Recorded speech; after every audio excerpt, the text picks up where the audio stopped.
गुटखा पान मसाला बंद होने वाला है। अगर आप इस जहर का सेवन करते हैं तो आपके लिए जरूरी खबर है। 1 दिसंबर को केंद्र सरकार संसद में इससे जुड़े 2 लेजिस्लेटिव बिल पेश करने जा रही है।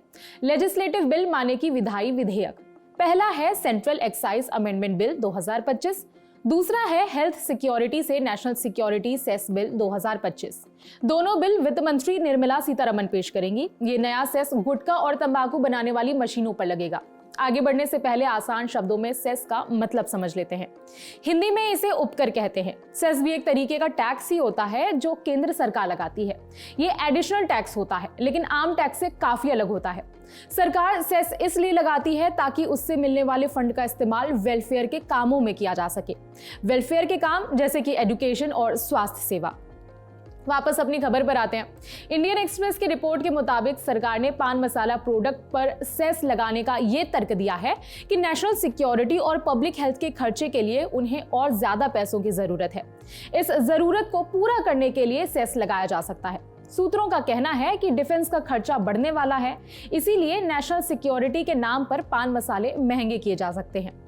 एक ध्यान देने वाली बात यह भी है कि यह विशेष सेस प्रोडक्ट की क्वांटिटी यानी कि मात्रा पर आधारित नहीं होगा, बल्कि मशीन की उत्पादन क्षमता के आधार पर तय होगा।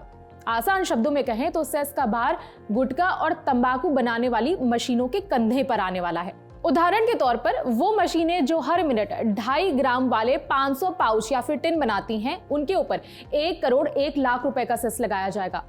हर मिनट 2.5 से 10 ग्राम बनाने वाले पाउच की मशीनों पर 3 करोड़ 64 लाख रुपए का सेस लगेगा और 10 ग्राम से ज्यादा पर 8 करोड़ 49 लाख रुपए का सेस होगा। लेकिन याद रखिए, ये आंकड़े सिर्फ उदाहरण के लिए हैं, समझाने के लिए हैं, ताकि समझा जा सके कि सेस डायरेक्टली पान मसाले पर नहीं लगेगा, बल्कि उन्हें तैयार करने वाली मशीनों पर लगेगा। लेकिन अगर कोई मशीन 15 दिनों से ज्यादा बंद रहती है तो उस अवधि के लिए, उस टाइम पीरियड के लिए छूट मिल सकती है। ये नया बिल जीएसटी कॉम्पनसेशन सेस की जगह आ रहा है, क्योंकि पुराना सेस मार्च 2026 के बाद खत्म हो जाएगा। इंडिया टुडे से जुड़े हिमांशु मिश्रा की रिपोर्ट के मुताबिक नियमों के तहत सभी तंबाकू निर्माताओं को अनिवार्य रूप से रजिस्ट्रेशन कराना ही होगा। उन्हें मासिक रिटर्न दाखिल करना होगा। अगर नियमों का उल्लंघन पाया गया तो 5 साल की सजा और जुर्माना भी भरना होगा। हालांकि कंपनी अपना पक्ष रखने के लिए अपीलीय अधिकारियों से लेकर सुप्रीम कोर्ट तक जा पाएगी। इसी के साथ सरकार के पास भी एक पावर होगी। ये पावर कि परिस्थितियों के मुताबिक वो सेस को दोगुना कर सकती है।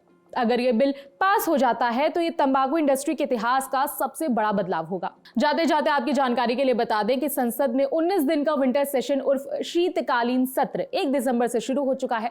पहले दिन विपक्ष सरकार को 4 मुद्दों पर घेर सकता है। ये 4 मुद्दे हैं: दिल्ली प्रदूषण, बीएलओ की जान देने का मामला, एसआईआर और दिल्ली बॉम्ब ब्लास्ट। संसद में क्या चल रहा है, किसने किसको घेरा, विपक्ष का क्या सवाल रहा और सरकार ने क्या जवाब दिया, सब जानने के लिए देखते रहिए ललन टॉप। बाकी याद रखिए, गुटखा पान मसाला स्वास्थ्य के लिए हानिकारक है।